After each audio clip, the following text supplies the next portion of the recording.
I hope you've enjoyed putting your initial pieces of your puzzle together. So many told us they've never taken this much intentional time to think about their own life. So if you relate to that, I am fired up for you going forward. Speaking of going forward, this is where the rubber meets the road. Remember when I quoted John Maxwell last week and said the greatest gap in the world is the gap between what we know and what we do? Now it's time to close the gap and get to doing the things that we know will produce the growth and the satisfying, fulfilling season of life we said we wanted. I want to give you another reminder as well. Our very first week together, I ended the session with a question. Does anyone remember? The question was, will you be committed? You've probably written down some actions that are really uncomfortable for you to do, and I'm glad you did that. You've written down things that you know you should have been doing before, but you had excuses or you let your feelings cast the wrong votes. At some point over the next 8 weeks, and it may be this week, things are going to get hard, probably really hard as you start to get after it. Hey, but that's okay. Hey, expect it. That's why this next stage in the process is all about encouragement and loving positive accountability. Together, we're going to thrive. Now, let me remind you again. Now, number one, all of us want things.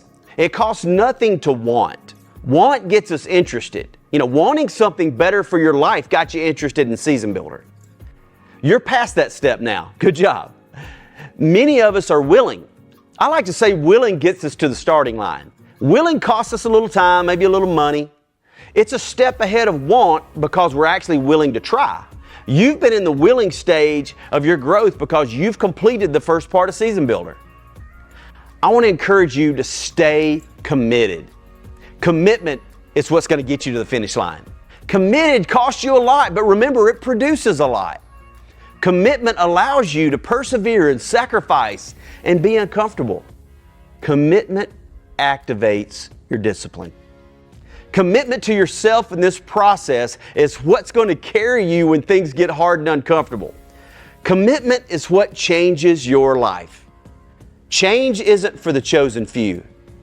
It's for the few who choose. So my question, before we leave, is will you stay committed? Okay, here are a few tips to help you stay committed. Okay, first one. It's perfectly okay to repeat actions week after week. If you do something 4 out of 7 days one week, choose it again. See if you can do it 6 out of 7 the next week. 2, committing to actions on a weekly basis may be a new deal for you. Odds are you're not going to remember them in 2 or 3 days. So to prevent that from happening, put a reminder on your phone with your actions. Set it to remind you of your actions that you committed to each morning, like for example.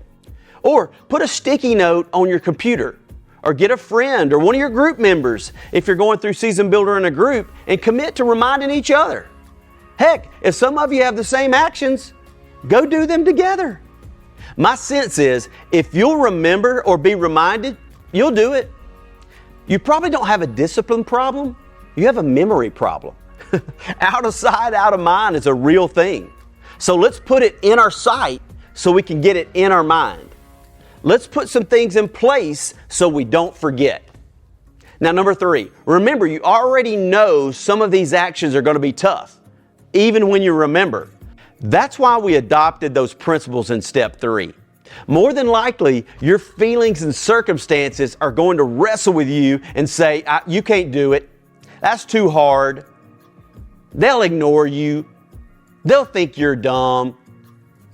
Don't let that negative voice cast the vote. Remind yourself of your principles and allow that to inspire you to take that action and make that choice. Start a practice of writing 2 principles in a notebook each morning, for example.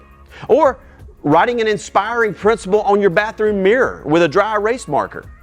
I did this one time. Write a short principle on a yellow sticky note. Tear off all the excess and then tape it on the dash of your car. Hey, I'm not lying. I did that and it was so helpful to motivate me to do what I had committed to doing when I didn't feel like it or I didn't have time. Time's typically not the issue. It's commitment and prioritization. All right, number 4. If you're going through Season Builder in a group, encourage each other in the group. I like to say that the only person that doesn't need encouragement is nobody. The more, the better. Start a group me or a group text. Make sure you have each other's numbers and you send each other random encouragement. Man, that is powerful. I promise. All right, you can do it. I look forward to hearing about transformed lives in 8 weeks.